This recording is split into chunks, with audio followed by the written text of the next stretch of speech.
అనేటువంటి వారు శాపము కాదు, ఆశీర్వాదము. సామెతల గ్రంథము 16వ అధ్యాయము 32వ వచనములో ఒక మాట రాయబడి ఉంది. ఏంటో తెలుసా? పుణ్యపురుషులు దీర్ఘాయుష్మంతులగుదురు, తల నరియుట గౌరవప్రదమైన కిరీటమును బడియుటయే. ఏటట? తల మెరియుట అంటే ముసలెంట్రుకలు రావడము, తెల్లంట్రుకలు రావడము దేనికి గుర్తు తెలుసా? గౌరవప్రదమైన కిరీటాన్ని పొందుకున్నటువంటి వారికే పరిగణనం. ప్రియబడిలారా, కట్ చేస్తే పాత నిబంధనకి వెళితే, పాత నిబంధనలో దీర్ఘాయుష్యవంతులు అనేటువంటి వారిని ఏ విధముగా పరిగణిస్తారు అంటే దేవుని యొక్క ఆశీర్వాదముగా పరిగణిస్తారు.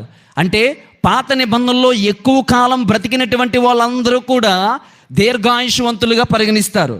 ఎందుకంటే వారి ద్వారా తరతరాలు ఆశీర్వదింపబడాలని, రెండవదిగా బిడ్డలు వృద్ధి చెందాలని నాటి కాలంలో